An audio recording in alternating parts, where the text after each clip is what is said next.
Picture this: late 19th century London, a bustling labyrinth of gaslit streets where towering department stores gleamed with an almost irresistible allure. Inside, opulent displays of shimmering jewels, luxurious furs, and silk gowns beckoned.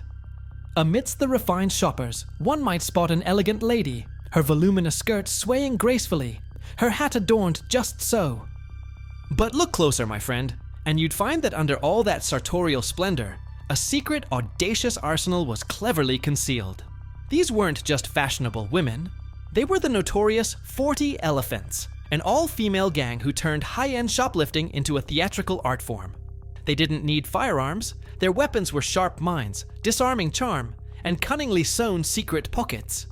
For decades, they plundered London's treasures with shocking impunity, leaving a glittering trail of stolen goods and an unbreakable legend. Who were these queens of the underworld, and how did they so masterfully outwit society and the law?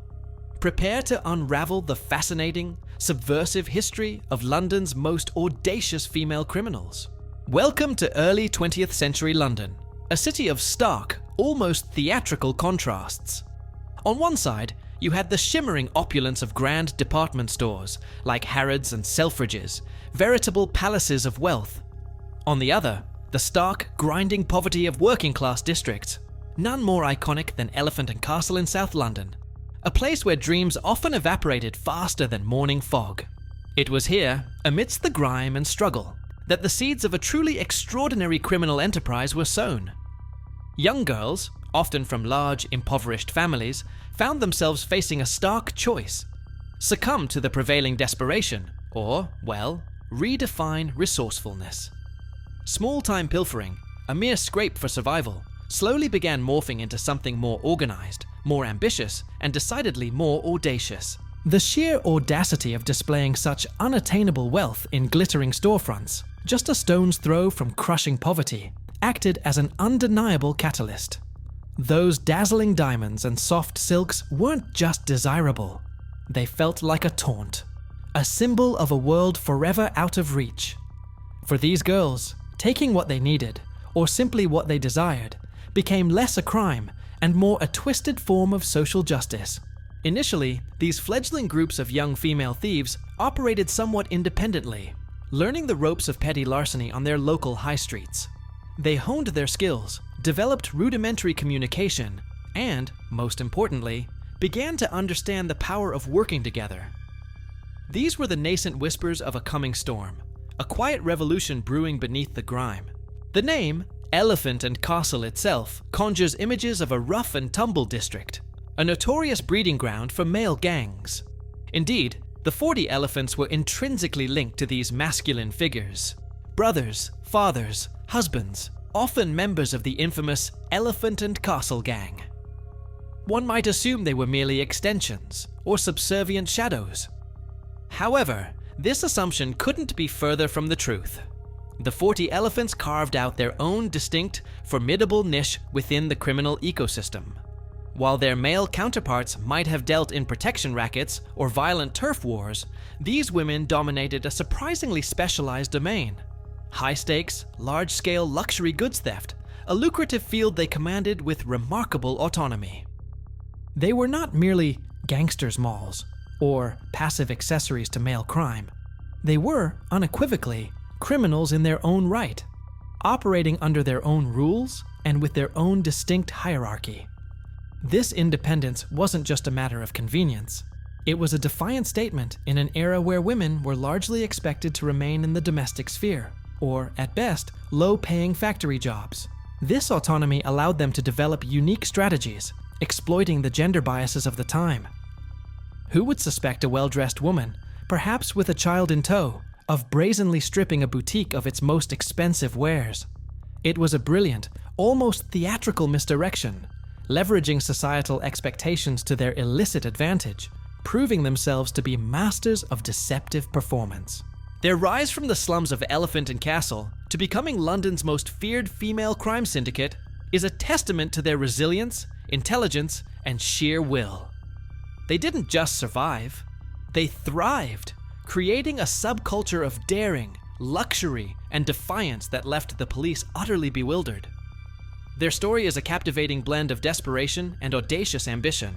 Now, before we delve further into the thrilling exploits and ingenious methods of these audacious women, if you're finding this deep dive into London's criminal underbelly as fascinating as I am, please do hit that subscribe button right now. You'll get more untold stories of history's most compelling figures. Also, give this video a thumbs up and tell us in the comments what city and country you're watching from. The 40 Elephants weren't some chaotic rabble. They were a highly organized outfit, almost militaristic in their structure. At the top sat the formidable Queen of Thieves, an undeniable matriarch who ruled with an iron fist, commanding absolute loyalty and respect. Her word was law, and her decisions were final, setting the course for every audacious heist. This queen wasn't just a figurehead, she was the strategic mastermind. She'd meticulously plan the operations, scout targets, and determine the intricate logistics of each outing. After the scores, she'd handle the distribution of the spoils, ensuring everyone received their due share, thereby maintaining order and minimizing internal strife within the ranks.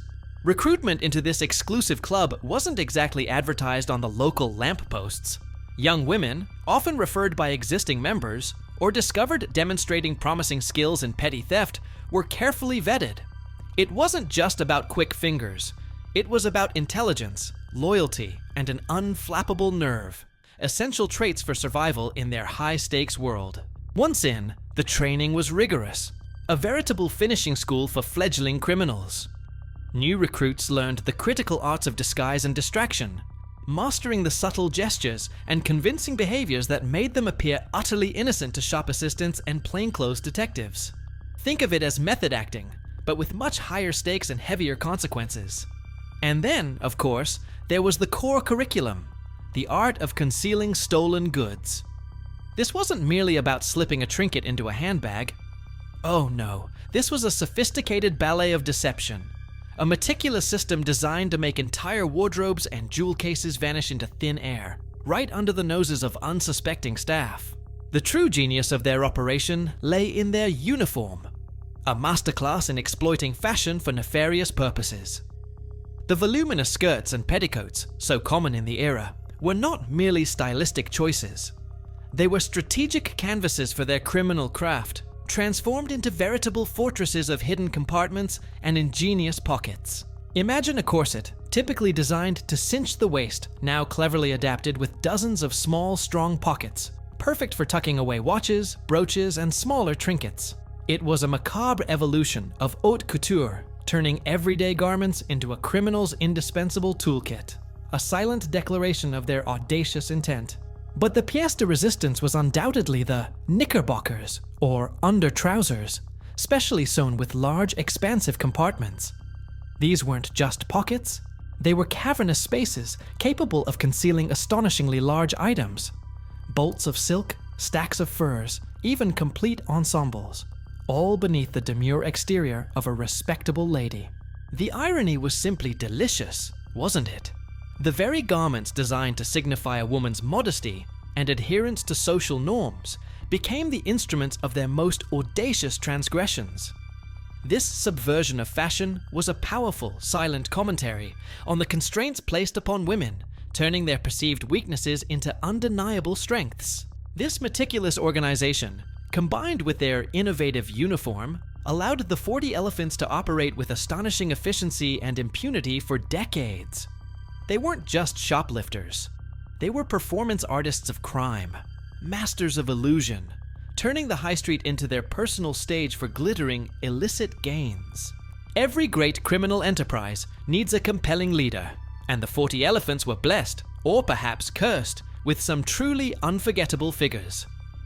Among them, one name rings out with legendary clarity: Alice Diamond. She wasn't just a leader, she was an icon, a force of nature whose very presence commanded attention, and often fear. Alice possessed a charisma that was as undeniable as her brutality. She was known for her imposing stature, and famously for wearing diamond rings on nearly every finger, a dazzling, defiant display of her illicit wealth. This wasn't just about showing off. It was a psychological weapon, a glittering badge of power that intimidated foes and inspired loyalty. Her life was a flamboyant contradiction. Financed by countless daring heists, Alice indulged in a lifestyle of unapologetic luxury. Extravagant parties, designer clothes, and an endless stream of champagne were all part of the Alice Diamond experience. A public spectacle of wealth that rubbed society's nose in their stolen treasures. She wasn't just a thief, she was a celebrity in the underworld, her name whispered with a mixture of awe and trepidation. Alice Diamond embodied the very essence of the 40 Elephants' audacious spirit. Bold, unapologetic, and utterly determined to live life on her own terms, regardless of whose till she had to empty to achieve it. But Alice wasn't the only queen to grace the Elephants' ranks. Another pivotal figure was Lillian Rose, perhaps less flamboyant than Diamond, but no less formidable.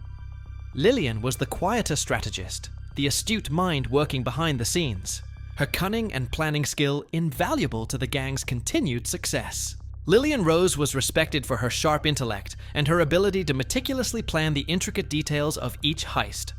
While Alice might have been the dazzling public face, Lillian was the architect of their triumphs, ensuring that every move was calculated, every escape route considered, and every obstacle anticipated. The dynamic between these powerful women was crucial. While rivalries undoubtedly simmered beneath the surface, a natural byproduct of such strong personalities, their collective leadership ensured the gang's cohesion and longevity. They understood the necessity of presenting a united front against the forces of law and rival criminal factions. Maintaining control of a gang of dozens of ambitious, often reckless women for so long was no small feat. It required a unique blend of firm discipline, strategic vision, and an almost maternal care for their girls. These leaders were more than bosses. They were mentors, protectors, and at times, fearsome enforcers of their particular brand of justice. They faced constant challenges, not just from Scotland Yard, who tirelessly pursued them, but also from other, predominantly male gangs who might have sought to muscle in on their lucrative territory. But the 40 Elephants, under the guidance of women like Alice and Lillian, proved themselves more than capable of holding their own.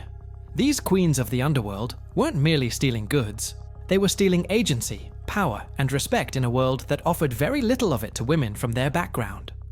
Their stories are a testament to their unwavering resolve and undeniable impact on London's criminal landscape, leaving a legacy far more complex than simple larceny. Beneath the surface of their audacious heists and glittering spoils lay an unshakable foundation: the 40 Elephants' stringent code of honor. This wasn't a formal constitution, mind you, but an unspoken, deeply ingrained set of rules that governed every member's conduct. Disobeying it came with severe, often brutal consequences. Maintaining internal discipline. Paramount among these rules was absolute loyalty to the gang, particularly when faced with the long arm of the law. This was their version of omerta, a code of silence so absolute that few, if any, ever dared to break it. Facing prison time was preferable to the wrath of the Queen, or worse, the scorn of their sisters in crime. The punishment for snitching or betraying a fellow elephant was swift and merciless. It could range from a brutal beating, often administered by the Queen herself or her trusted lieutenants, to permanent expulsion, a fate that meant losing the gang's protection, and often finding oneself utterly adrift in a hostile world. But life within the 40 Elephants wasn't just about rules and risks, it was also about reveling in the spoils. The money they made wasn't squirreled away for a rainy day. It was spent lavishly, almost defiantly. Their opulent lifestyle was as much a part of their identity as their criminal ingenuity, a testament to their self-made wealth. Imagine the scene: glamorous parties, flowing champagne, the latest fashions, and of course, more jewels than one could count. These women adorned themselves in the very items they stole, creating a bizarre, yet brilliant display of their success. It was a potent blend of disguise and reward, a defiant middle finger to the society they plundered. This open display of wealth served multiple purposes. It was a powerful incentive for new recruits, a tangible dream of escaping poverty. It also acted as a psychological shield, making them appear untouchable, almost respectable in some circles. A true testament to the power of perception, especially when funded by illicit gains. However, this glamorous existence wasn't without its shadows. Internal conflicts inevitably arose, often over the division of spoils or questions of leadership. These were disputes handled within the gang's strict hierarchy, usually settled with a mixture of diplomacy and, when necessary, a firm physical reminder of who was in charge. Beyond internal squabbles, the 40 Elephants frequently found themselves entangled in territorial disputes with other criminal factions, particularly the male gangs of London's underworld. While they might have maintained an uneasy truce with the Elephant and Castle gang, other outfits were often seen as fair game for confrontation. These weren't polite disagreements over tea. These were often brutal, street-level confrontations, where the Elephants proved they were not to be trifled with. They might have been women, but they were hardened, fearless, and utterly committed to protecting their territory, and, more importantly, their incredibly lucrative enterprise. The code of loyalty, the lavish celebrations, and the readiness for confrontation all forged a unique identity for the 40 Elephants. They were a sisterhood of daring, bound by shared risk and shared reward, existing in a perilous world where trust was everything and betrayal was simply not an option. Even the most audacious empires eventually faced their twilight, and the reign of the 40 Elephants was no exception. The winds of change began to blow across London, subtly at first, then with increasing force, gradually eroding the foundations upon which their criminal enterprise had so boldly stood for decades. The two world wars, with their profound social and economic upheavals, played a significant role. Society itself was transforming. Women were entering the workforce in unprecedented numbers, and the rigid class structures that had once defined London began to shift, impacting the gang's recruitment and operational environment. Furthermore, the very nature of retail began to evolve. Department stores, once seemingly impregnable targets, started to adapt. Store owners, having been stung repeatedly by the Elephants, began investing in more sophisticated security measures, making large-scale pilfering increasingly difficult and riskier. Imagine early CCTV cameras, rudimentary alarm systems, and crucially, a new breed of highly trained store detectives. These weren't the easily distracted shop assistants of yesteryear. These were professionals specifically tasked with identifying and apprehending the likes of the 40 Elephants, tightening the noose considerably. The police force, initially caught off guard by the sheer audacity and novel methods of an all-female gang, also grew more sophisticated. Scotland Yard began to specialize, creating dedicated units to tackle organized crime, and the 40 Elephants quickly moved to the top of their target list, attracting unprecedented attention. The era of relative impunity, where a well-dressed woman could walk out with an entire fur coat hidden in her knickers, was drawing to a close. The stakes became astronomically higher, and the odds of getting caught, processed, and locked away for extended periods increased dramatically, casting a long shadow over their operations. One by one, prominent leaders, including the legendary Alice Diamond herself, found themselves in the clutches of the law. Their arrests weren't just personal misfortunes. They were devastating blows to the gang's hierarchy, shattering the command structure and leaving a void that was increasingly difficult to fill. With key figures imprisoned, the cohesion and strategic planning that had been the gang's hallmark began to unravel. The younger generation, facing a much more dangerous and less lucrative criminal landscape, lacked the same unwavering loyalty and strategic brilliance of their predecessors, making internal control challenging. The allure of the opulent criminal lifestyle, once a powerful draw, started to fade as the risks escalated and the rewards diminished. By the 1950s, the once mighty 40 Elephants, though not formally disbanded, had largely faded into the annals of London's criminal history, a shadow of their former audacious selves. The decline wasn't a sudden collapse, but a gradual erosion, a slow tightening of the screws by a changing world and an increasingly effective law enforcement. The era of the Queens of Thieves, as formidable as they were, simply couldn't withstand the inexorable march of social and technological progress. Despite their eventual decline, the 40 Elephants left behind a legacy far more significant than a mere collection of stolen jewels.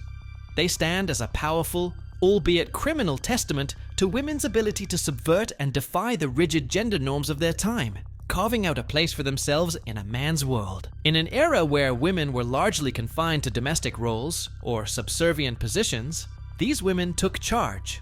They became leaders, strategists, and enforcers in the cutthroat realm of organized crime, proving that audacity and intelligence knew no gender boundaries, a truly groundbreaking and shocking reality for the establishment. Their story cemented itself within the rich, often romanticized folklore of London's underworld. The 40 Elephants became synonymous with cleverness, rebellion, and a certain kind of defiant glamour, whispered about in pubs and immortalized in cautionary tales, adding another colorful chapter to the city's criminal history. They weren't just a gang, they were a symbol, an almost mythological entity.